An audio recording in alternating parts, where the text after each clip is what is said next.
conversar com o público, interagir com o público é uma coisa que eu sempre fiz nos meus shows, né? E sempre gostei muito de conversar e escutar as pessoas. Até porque isso é material para eu escrever, né?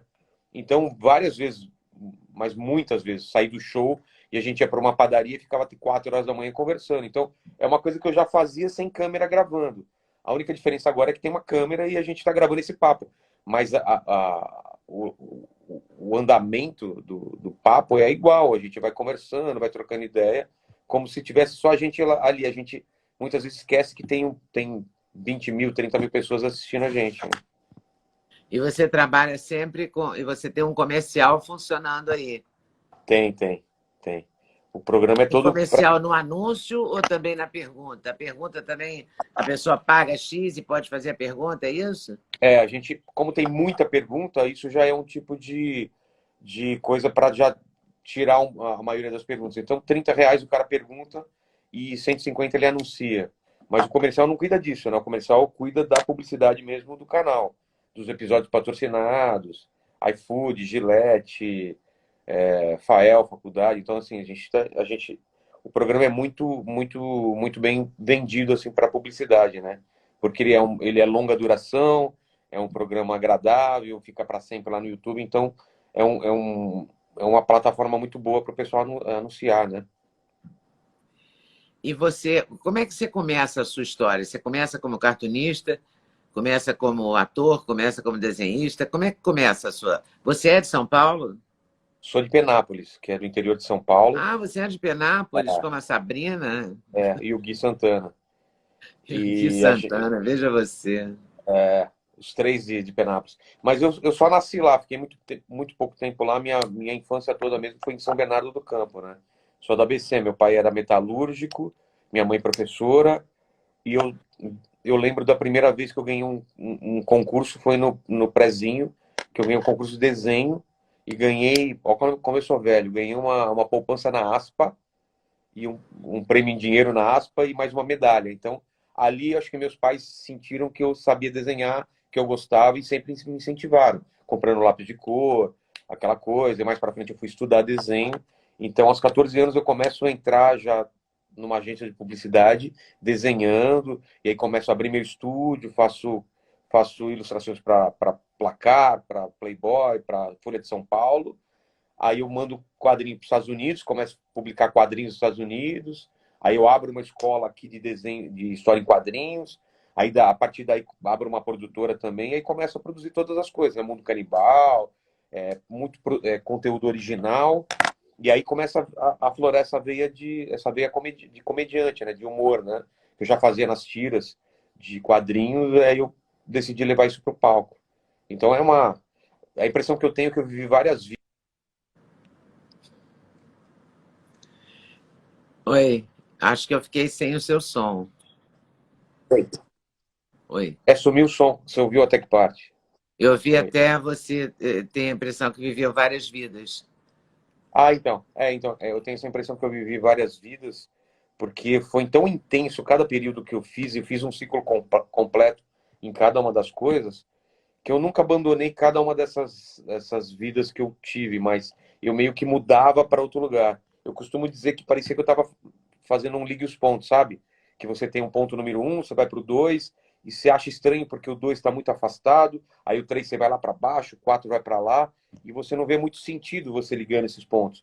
Mas hoje, quando eu olho o desenho que formou, faz muito sentido, entendeu? Porque quando você está dentro da coisa e você fala, eu quero ser o melhor desenhista do Brasil, aí de repente você está fazendo história em quadrinho, de repente você está fazendo. Eu estava dirigindo um clipe dos Titãs, de repente eu estou fazendo um programa na Band com a tiazinha. Então não faz sentido quando você está ligando esses pontos. Mas quando eu olho para trás hoje, eu vejo uma figura que formou e faz muito sentido. Mas quando você está no processo é muito louco, né? Porque vai desviando para cá, para lá, para lá. E é muito louco isso, porque eu não segui uma linha reta, né? Fui totalmente sinuoso, né? Vira para cá, para lá, para lá. E o podcast é mais uma quebra dessa, né? O certo seria eu comediante, fazendo show, de repente vem a pandemia, e aí eu me vi sem show, sem nada, escrevi um livro que vou lançar ao final desse ano, e comecei a fazer podcast. Então foram duas decisões que eu tomei, que também são quebras nessa minha carreira que sempre me surpreende, né? O livro é sobre o quê? É um livro, por incrível que pareça, não é um livro de humor, não é comédia, é um thriller, não, um suspense bem pesado. O conceito básico dele é que a gente está vivendo num mundo onde há um jogo que a gente não sabe que a gente está jogando, mas somos peças desse jogo. E as pessoas são divididas entre papel, pedra e tesoura. Não sei se você conhece aquele joguinho de criança, de papel, pedra e tesoura, Sim. que é conhecida como Jokenpô. Então, as pessoas que são papéis são as pessoas que mudam a realidade através de ideias, né? São cantores, jornalistas, comediantes, cientistas. O pedra é a grande massa da população, né? Que muda o mundo porque são muitos. Então, elas propiciam essas mudanças. E tesoura é o poder político, econômico e o religioso. Então, funciona como jogo. O papel embrulha pedra. A gente consegue influenciar uma massa a fazer mudança. Pedra quebra tesoura. Uma massa enfurecida consegue derrubar um governo, começa ou termina uma religião, pode quebrar um banco, começar. E tesoura corta papel. Se você estiver incomodando um desses três poderes, você pode ficar pobre, você pode ser preso e você pode ser excomungado. Então, essa é o conceito base. E tem um personagem principal, que é um comediante, que ele está indo fazer um show e, de repente, ele entende que há vários jogos que estão sendo jogados por alguns seres ancestrais e ele vai entrando nesse universo cada vez mais bizarro e mais sombrio, né? Então é uma história que ela começa bem humorada e ela vai ficando mais pesada. Estilo do Breaking Bad, né? Que é uma sequência de livros que eu vou fazer. E esse primeiro chama Liga os Pontos. E você tem humor? Você, Rogério, é um cara de humor? Porque os humoristas, as pessoas que fazem humor, pelo menos ao longo da minha vida, eu estou há anos fazendo isso, então eu entrevisto há muitos anos vários deles, eu noto que não são necessariamente bem-humorados, nem É, alegres, né? São pessoas mais taciturnas, mais sinistras, mais pesadas, mais densas, seja lá que nome você use, que adjetivo você eu acho, trabalhe, mas eu não acho que são engraçadinhos. é, Você se enquadra nesse conceito? Como é que é? totalmente, totalmente, totalmente. Tanto que as pessoas que me conhecem há muito tempo até estranharam quando eu comecei a fazer comédia, porque falam, nossa, você é um cara tão sério, né? Tão na sua. Eu sou um cara que eu sou melancólico, eu acho. Eu não sou um cara triste, eu sou um cara que eu trabalho muito bem essa coisa de olhar para a tristeza como uma fonte de inspiração e como uma coisa, olhar para o passado como uma coisa que é triste, que não é triste, mas que há uma alegria lá nessa tristeza que você lembra. Então, assim, eu nunca me considerei um cara triste, mas eu sei costurar essa coisa da alegria e da tristeza e transformar isso numa coisa criativa. Assim. Eu sempre fui esse cara que, às vezes, eu estou muito feliz e, ao mesmo tempo, eu estou encanado com alguma coisa me incomoda e aquilo me leva para escrever sobre isso ou falar sobre isso. E então eu não sou esse cara que era o mais engraçado da galera. Já fui em algum tempo, assim, quando era muito criança eu era, mas eu fui me tornando cada vez esse cara mais serião, assim, né?